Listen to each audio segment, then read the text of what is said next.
I'm Laura Lee Binstock, and this is a Trauma Survivor Thrivers podcast.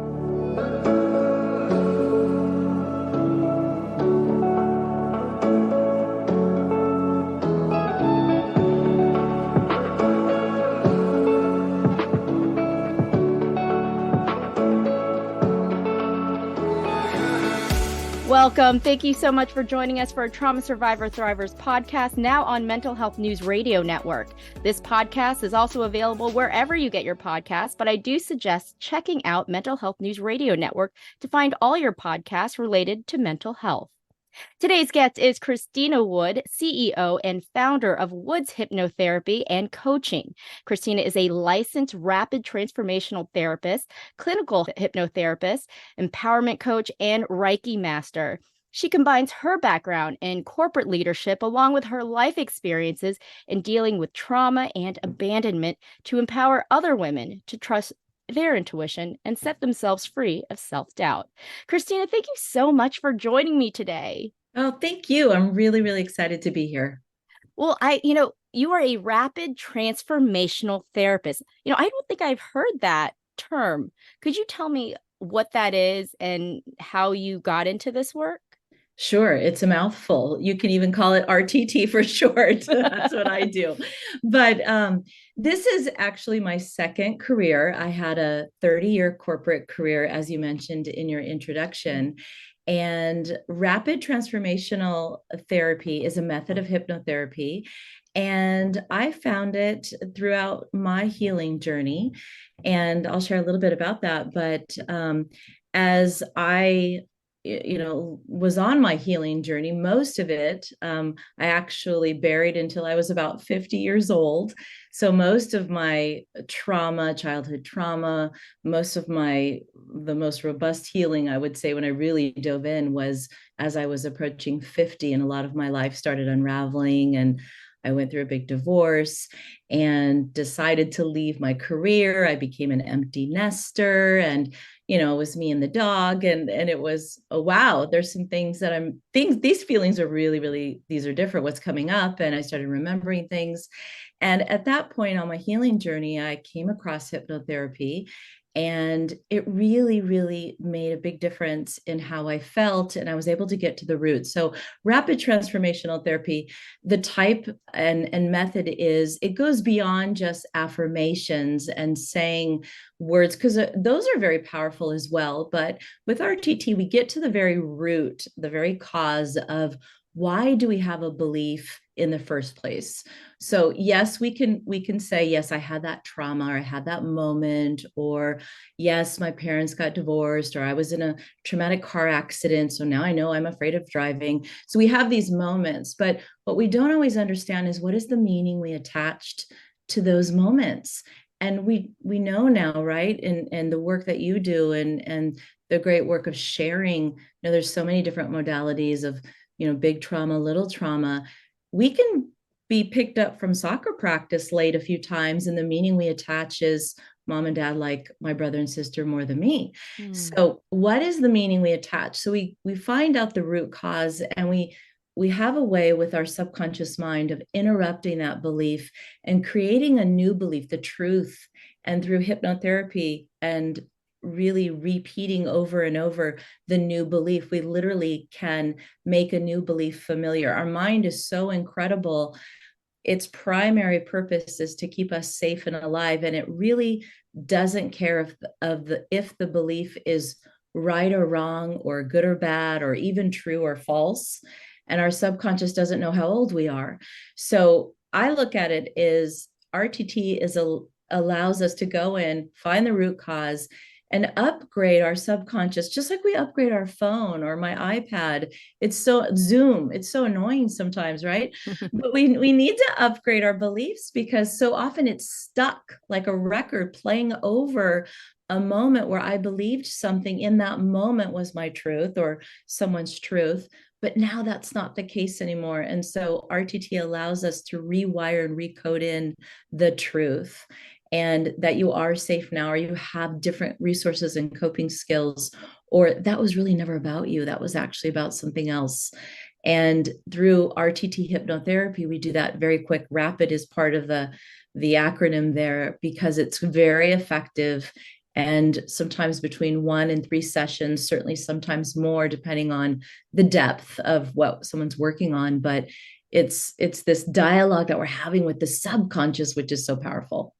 Yes, I did work in internal family systems therapy, and I didn't realize this, Mhm. but someone said that's they would consider that a form of hypnotherapy. Yeah. And it's just so effective in trying to find the root versus, when you go to a typical psychiatrist and they prescribe you the medication to kind of put a band-aid on what's really happening.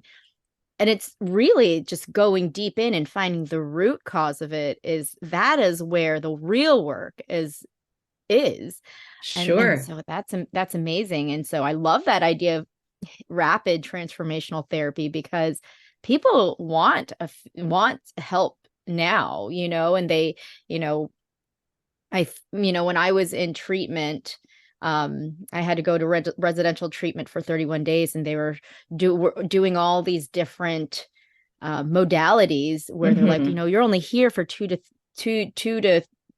weeks to a month, and so we want to make sure that we leave you with the tools that Right. to help you manage your day to day and not just medicate you, but to give you to find what it is that you need to heal and start from there. And I feel like rapid transformational therapy is effective. It is. And even today, I woke up with some triggers and some anxiety because I had a lot going on in my life. And I recognized, some of those triggers and some of those old beliefs. And the more you do the work, you recognize them. It doesn't always mean you don't feel them. So you recognize them. And I was able to say, okay, let me use some of the tools that I have. And honestly, one didn't work. I had to pull out like 2 or 3 tools before I was able to calm because in my nervous system, my body, this was I really had to do some deep breathing. I had to really talk with my inner child and my inner parent and bring back some of these tools. But because somatically in my body through my journey and as I was turning 50, one of the things that really helped me as I started getting quite a few illnesses. I started having vertigo, a lot of Mm, autoimmune issues, and hypnotherapy was what really made a big difference for me and started to really turn the corner for me. And I thought, well, isn't that interesting? This isn't a pill, and nothing wrong with that because I've right, had to right. take those things. Me too. But in addition, and they help me tremendously. But in addition, this idea of a vortex moving through my body and pushing out these beliefs is literally helping my vertigo. What is going on here? And this belief that I am cleansing myself with energy and light is making me feel better. This is pretty interesting. And so now I can actually do this visualization where I'm pushing out these beliefs that okay, let's do a little cleanse here like a car wash. And these hypnotherapy techniques, I'm going in my subconscious, which is a million times more powerful than our Mhm. conscious mind, despite what our bossy pants thinks. Our subconscious is so powerful. So That's right. That's right. I 100% believe that. Um, the topic that I wanted to explore today, is self-sabotage, which is, when people do or don't do things that kind of block their success, prevent them from, accomplishing their goals. And I know that it can happen consciously and unconsciously. Believe me, I know that from firsthand. yeah. But self-sabotaging behaviors can affect our personal and professional success as well as our mental health. And just saying that and reading that definition, um, you would think, why on earth would I even resort to this type of behavior? But I feel like anything else in mental health and trauma, it's kind of complicated. Could you explain? Yeah, it is complicated, but yet at the root, so I'll get back at the root, is, at the root of self sabotage is if we sabotage that thing, okay, that thing that we perhaps want. So perhaps we want to save more money, perhaps we want to lose weight, perhaps we want love in our life, perhaps we want more ease, and to sleep. Sleep is a big one that Yeah. we even sabotage. We stay up too late and watch Netflix, and we can sabotage in so many different ways. There's everything from addiction to eating cookies at 10 o'clock at night. But at the end of the day, if we can blame it on that thing, then we don't need to show up. And it's very much rooted in the I'm not enoughness, which is quite frankly an epidemic. That when you look at so many things, I know in my treatment I found quite a lot of moments where I felt not enough, and not to say everybody has that, but there are quite a few moments with my clients where we're probably going to talk about there are moments in their life where we're going to work on I'm not enough. I'm not enough this, I'm not enough that. So self-sabotage is really rooted in I'm not enough, whether I'm not enough, I'm not good enough at this, or I'm not good enough at that. And if I sabotage it, then I don't have to face it.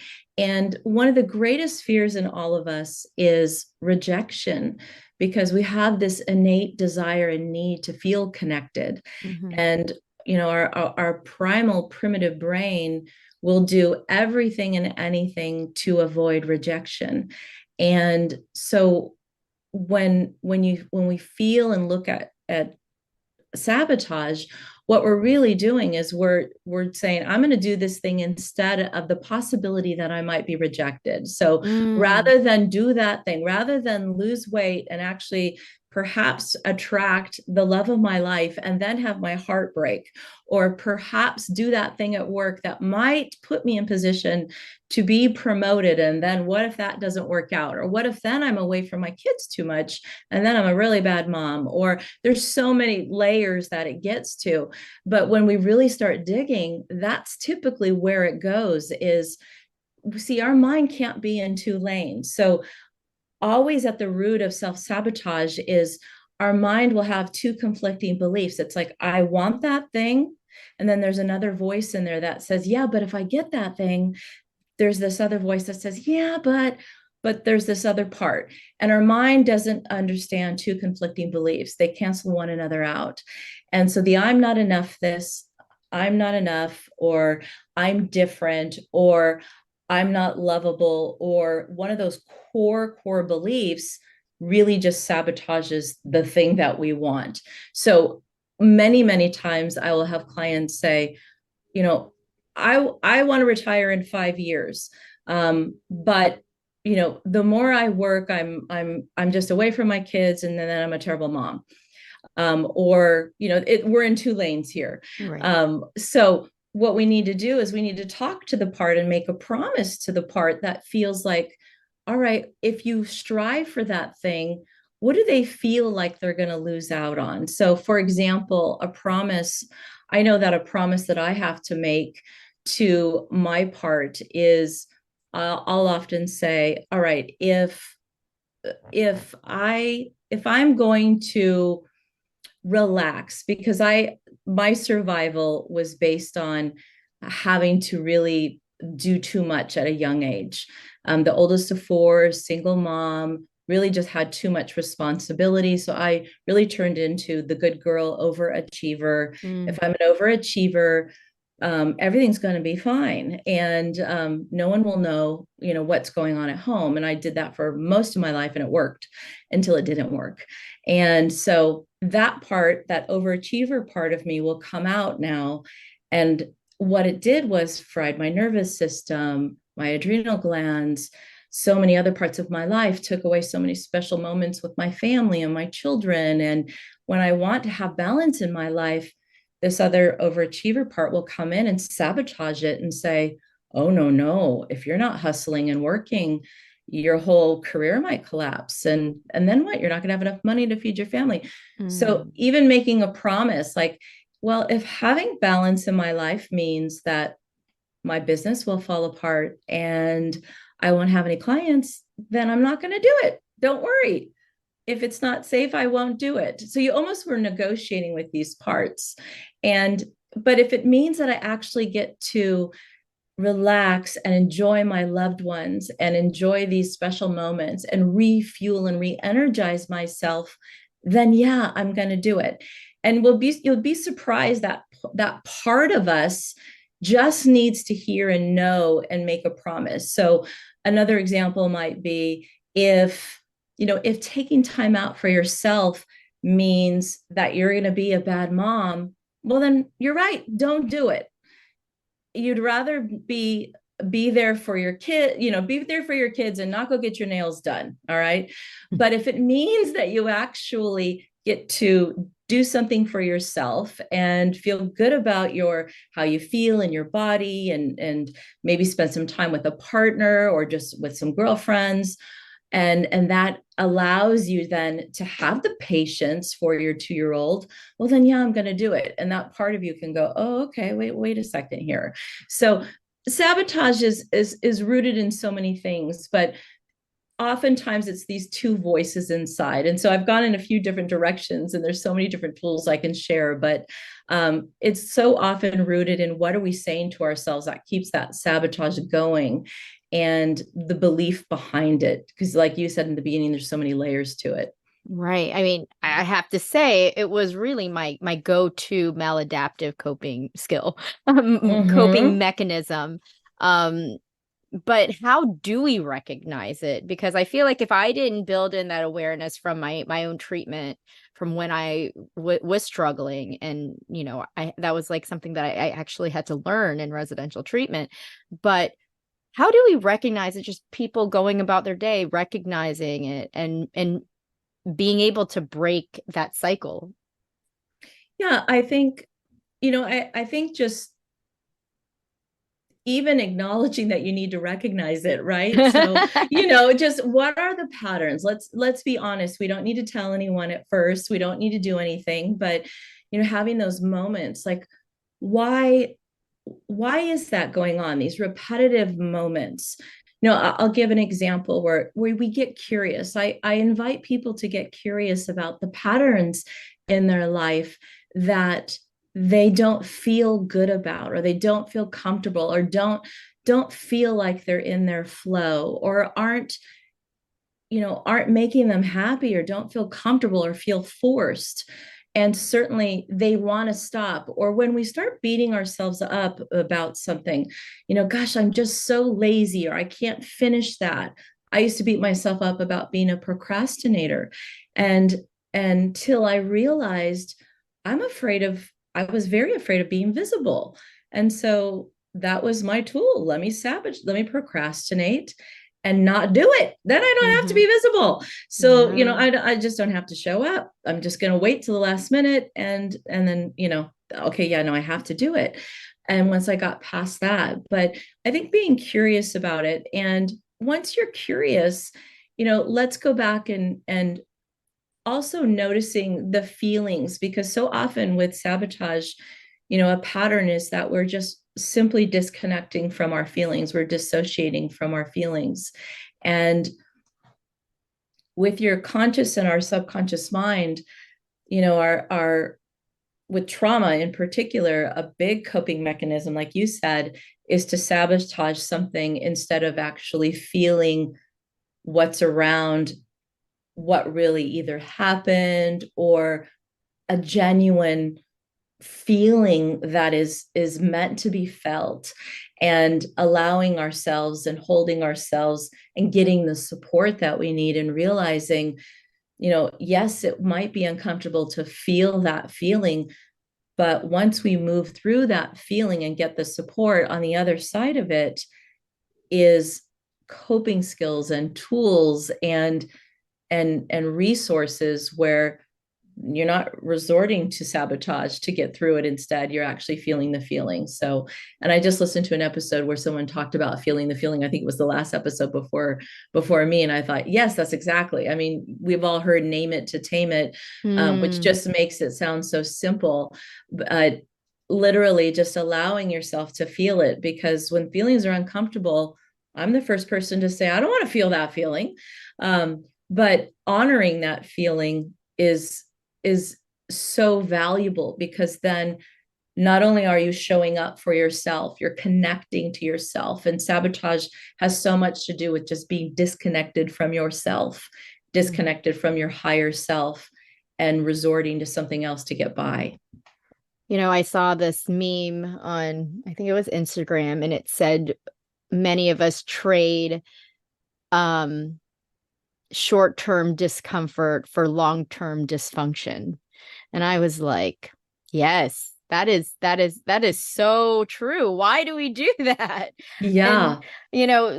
for me, and when you were talking about the whole food thing and like diet, I tore my ACL earlier this year and I was recovering from surgery. I was very sedentary. I'm a very active person, but for a very long time I had to be sedentary.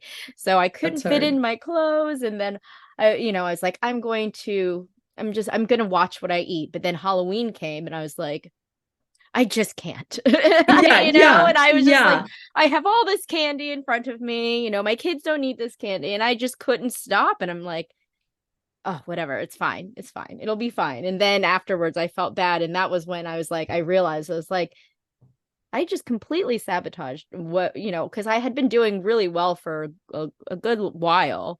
And then I was just like, it was just the temptation. Plus, it was just like, my period's coming. It was just like so many different things that it was just like, I give up. I'm just going to fall Yes. into this.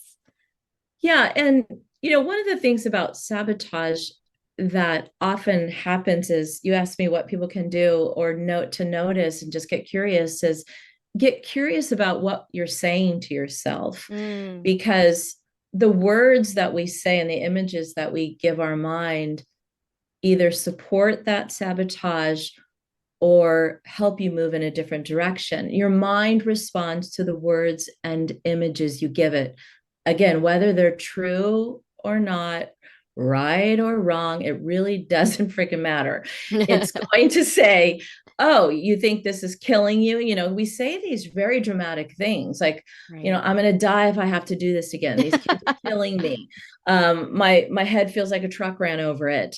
This traffic is just like the worst thing that ever happened.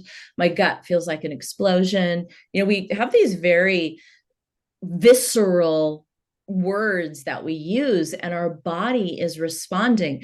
And if we don't, I think the best way for people to realize is if you think about, seeing someone on the street, maybe even just someone you're attracted to, or the first time maybe you think of someone that you were attracted to, you kind of blush or you get a flutter in your Mhm. stomach.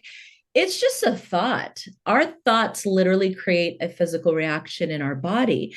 If I had you close your eyes and pretend you were biting into a lemon and did this whole thing about a lemon, your mouth would start to salivate, you would create enzymes. And we have this saying in hypnotherapy, so many of our beliefs, they're lemons. They're not even real. That you don't have a lemon. Mm. You're not biting a lemon. I'm just telling you to think you're biting a lemon. That belief isn't even true, but your body, your mind, and then your actions are responding to the thoughts you think, and your body is physically reacting to it. So what are you saying to yourself? Just that alone could literally change your life. And if you don't know how to change it, just start maybe journaling and writing down and saying, maybe I could start changing those words and changing. And is this the truth? Am I really dying right now? Is it really like a truck ran me over?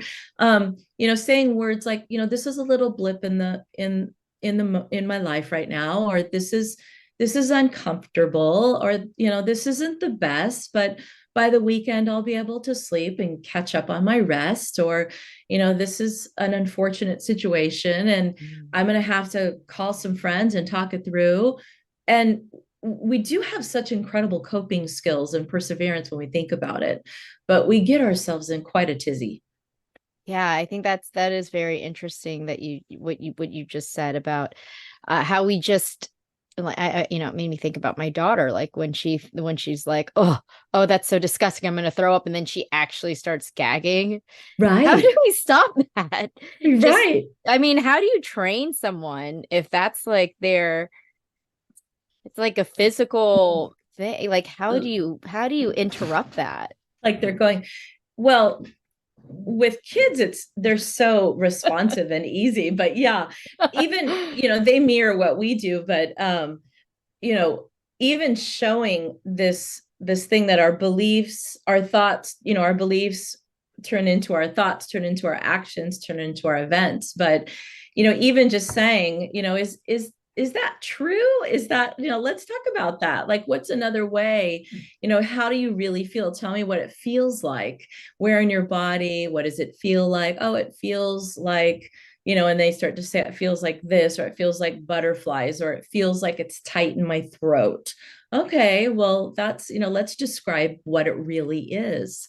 Or it feels like my mouth starts to get, dry Yeah. or wet. Yeah. Yeah, because we do have a reaction when we don't want to eat something we like or whatever, but we're so influenced by social media and this, these very dramatic responses that we emulate those things. But we can train ourselves differently, and our mind responds and can be rewired. And that's what's so powerful about, this is just one of the many modalities that can help people, between energy healing and the hypnotherapy or subconscious work I do, is is really going to the core of where change is made in our subconscious. And if we don't like a behavior, and you don't have to know how to fix it yourself, you can, whether it's hypnotherapy or some other kind of, like you said, internal family systems, EMDR, there's many other ways, that you can get to your subconscious that are very powerful ways to make deep change. And gone are the days that we have to go to therapy for 5 years every day, once a week or something. That's Hmm. great too, but there's other ways too. And Yes. that's so wonderful. Yeah. I mean, I went to 20 years of traditional therapy, and Mm-hmm. I was still having issues, and I still had suicidal ideation. And after just a year and a half of, you know, internal family systems therapy, I don't even recognize, Yeah. how who I was before. I feel a lot different. And it's interesting what you were talking about how how powerful our brain and what our thoughts are. It reminded me of my son. There was a point, and he still does this now, but there was a point where every time before dinner he'd be like, "What are we eating for dinner?" And I would tell him, "We are eating this." "Oh, I hate that. I don't want that. It's disgusting. I don't want to eat that." And he would literally every then he would just try it, and before he would even he would just put it in his mouth. "Oh, it's gross."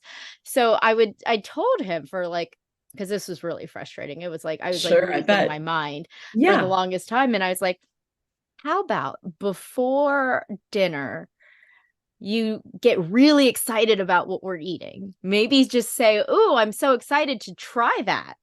And we did this for like 2 weeks, and eventually he was able to he was enjoying the food. And then it fell off the wagon, and then now we're back to where we were. But I was like, remember that those 2 weeks where you were just like, you loved everything I made, including this meal right here that I made you during those 2 weeks that you said you loved, but now you hate it. So Yes. it was just Yeah. so interesting how Well, that works. you're hitting on one of the rules of the mind that Marissa Peer created, which is, well, it's just one of the facts is we get more of what we feel. So, if we don't know why we're sabotaging ourselves, and we just want to, just the very core basics, it's what are we saying to ourselves and what are we feeling? Whatever you're feeling, you're going to get more of that, which is easier said, okay, now what? Now what? Okay, yeah, I feel terrible. What now what? But yeah. So one of the pivot exercises that I do with clients and I do with myself is close your eyes and think of a moment. And this was taught to me in the last 24 hours where you felt approval, you felt in control, you felt calm, you felt safe, you felt happy, whatever the thing is that you want. Okay.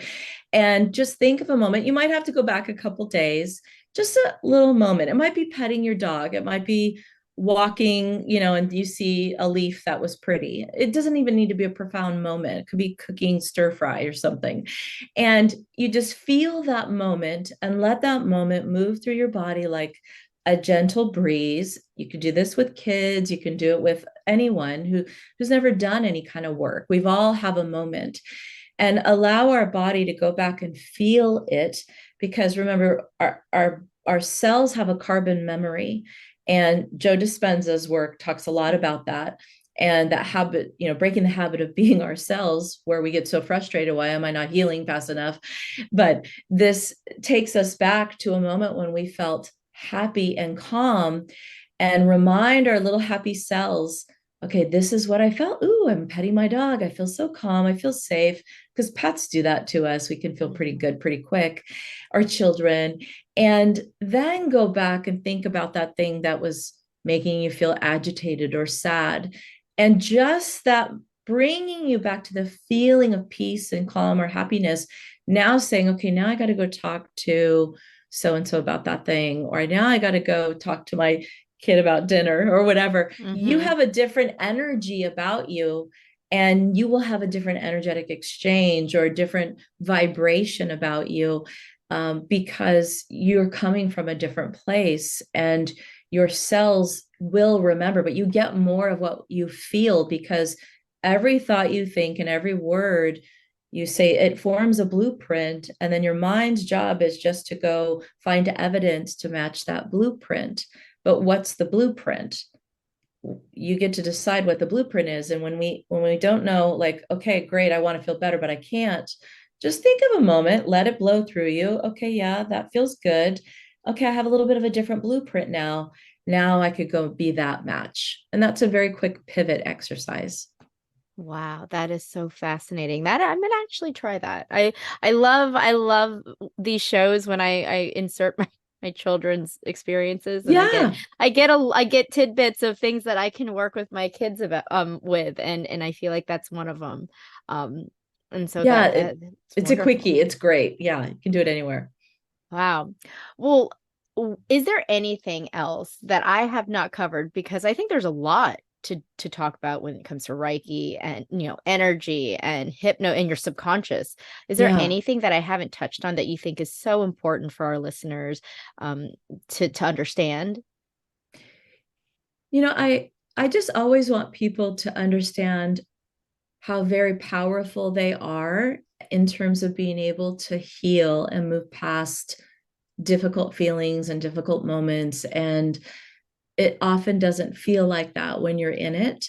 But, you know, we get disconnected from ourself, and we get disconnected from whether that's God or a universe or a higher power. But when you can just reconnect to that inner part of you, that makes it so much easier than to go find support. And it doesn't matter which order it happens, but you are so powerful even within yourself, that energy within yourself to heal, to feel bigger than you are right now in this moment. So just, get the resources, and you have the power to heal. And it's we just lose that moment sometimes, and just keep moving, keep moving. Yeah, I have to say, before I actually started my healing journey, I had zero idea about anything when it comes to post-traumatic growth. It was like I didn't want I just thought I was in a fine place. It wasn't great at all, Yeah, but I was so used to that to me it was fine until it wasn't, right? yeah, yeah, So now I mean, I think, and this is why, we tell these stories, because the stories, these trauma survivor thrivers, is that they have survived, but not only that, they're thriving in ways that they haven't previously. And I oh think yeah, that's the beauty of healing. It's hard, it's work, it but the is. payoff is so worth it. It is. I'm so grateful you have this forum for us to share, and for people to hear stories, because it's so valuable. And even just 5 years ago, my life did not look like this. And I was on the floor in fetal position, just full of anxiety and really in it. And my life is completely different now. So, I'm 55 in 2 days. So, it doesn't matter how old you are, you Uh, know. Happy Yeah. birthday. And I spoke with someone yesterday with a theory on why, a lot of people don't find the healing until, 40s, 50s, 60s, Hmm. and 70s. And a lot of it, and, someone said, because in our 20s, especially in our 20s and even into our 30s, we're so busy that we're so Yes. distracted. We can just put away that discomforting feeling, just make it go away. But then there comes a point where it all catches up with you, and then Yep. you have to heal. And I think the message I have is that, I feel like healing can start now. I mean, I know it seems really hard, but I can't imagine, like, sometimes I'm like, oh, I wish I started healing when I was in my 20s, but the healing can start now. It can start now. It doesn't Absolutely. need to Yeah. start, and my self-sabotage, ways, I would be like, you know what, maybe I'll try healing in like a month, or in the new year. In the new year. I'll do it Right. in the new Right. year. And So it's ongoing. I still have self-sabotaging moments and me things too. that I do. And, I just see them more and I say, oh, I recognize that puppy and let's do something about it. So, Exactly. That's yeah. exactly where I am. I can recognize it. And that is the beauty in healing, is the Yep. awareness, and then being able to shift. Yep. Yep. All Thanks right. for having me. Oh my gosh, thank you so much for joining me today.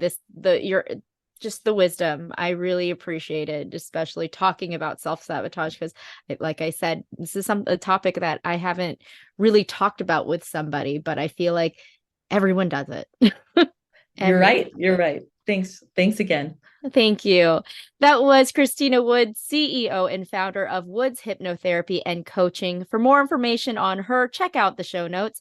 November's issue of Authentic Insider is out. Check out Authentic Insider at traumasurvivorthriver.com. That's traumasurvivorthriver.com, as well as past episodes of Trauma Survivor Thrivers podcast. If you haven't already, please subscribe to my email list and get Authentic Insider magazine in your inbox monthly. I will be speaking at the Wonderland Conference in Miami, and I'll be there today and for the rest of the weekend.